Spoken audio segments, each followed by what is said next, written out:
přečtaně reglementu Hubertovy jazdy, odchod lišky na stopu, potom bude odchod prvého a druhého lotu. Jsem velmi ráda, že nám vyšlo i počasí. Poprosila bych všetkých jazdců, kteří se této jazdy zúčastňují, v maximálnej ohľadu plnosti, aby nedošlo k úrazu koně alebo jazdca.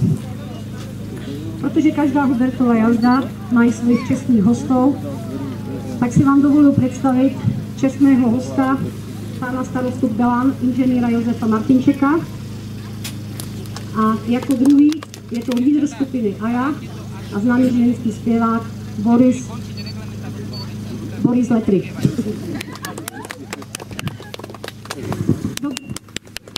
Ďakujem pánovi starostovi za slavnostný príhovor.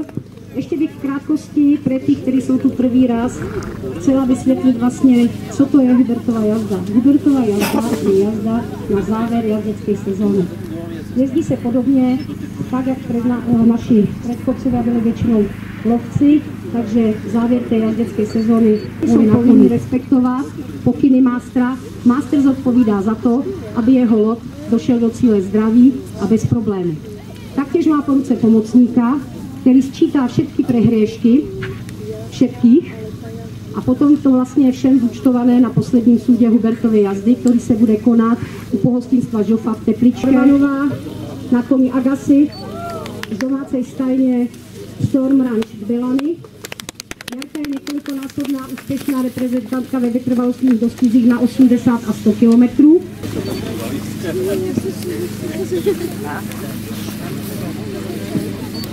Pana starostu na nemravnosti.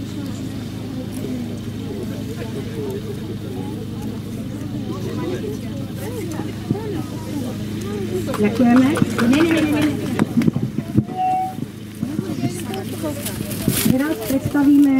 Teraz představíme mástra prvého lotu.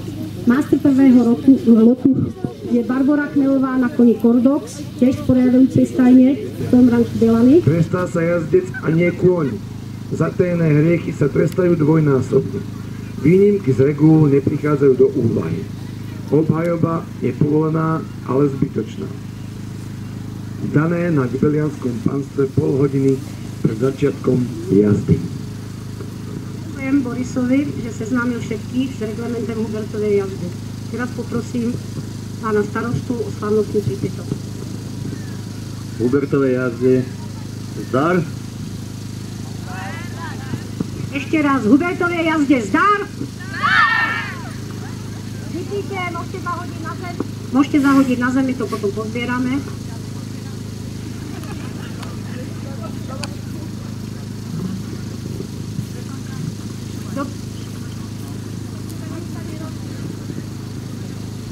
Dobré, liška na stopu.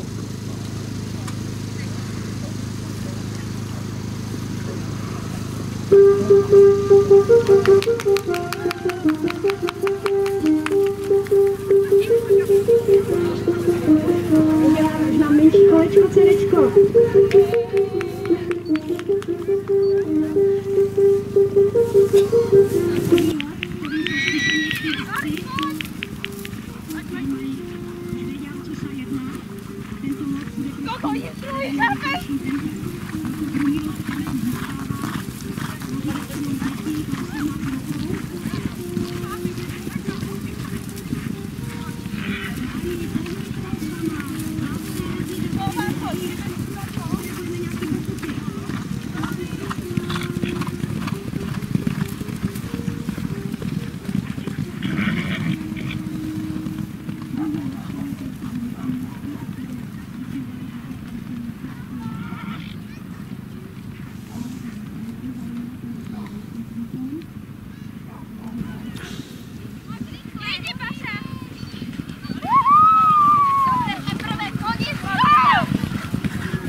Protože víš, jak kolikrát byli až hodinový, než se sešli, než byli hodinový schůzi, všichni přišli, ne, mástrové do 8 kilometrů a tak, u mě na výcvik, na odděl, aby si dělali, dokázali dělat to, co do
Ten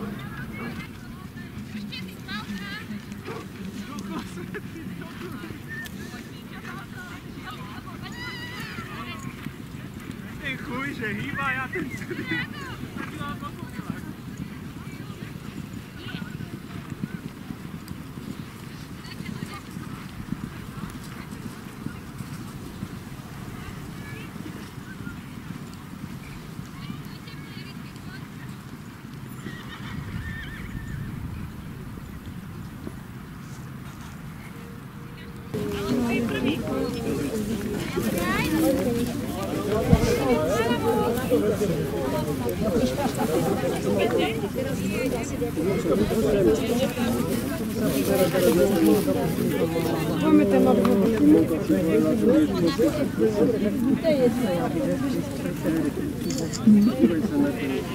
Karolinka, ahoj.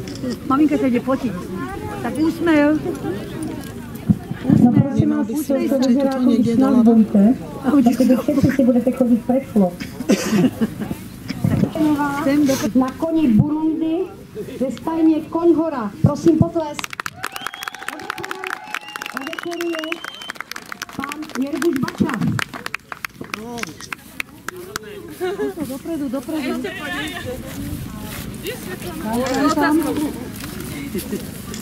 Prosím potlesk.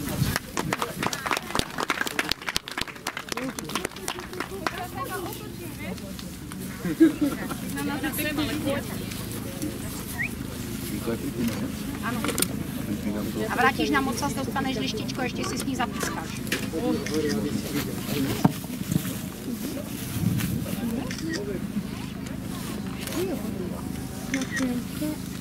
Lištičku za ocas. A zapískej na lištičku. Ještě tu máte ten ocasek. Ocasek, děkuji.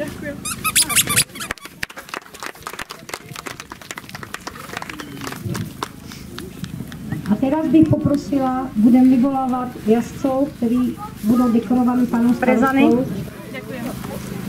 Nikola Macharová na koni Lia, Stáňa Brezany. A Ninka Michulková na koni Harmen, taktěž Stáňa Brezany.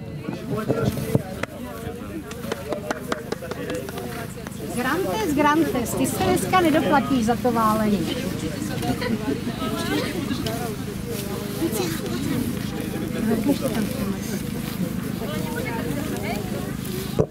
Ferko Pešo, ty, který rozpráváš s koňma.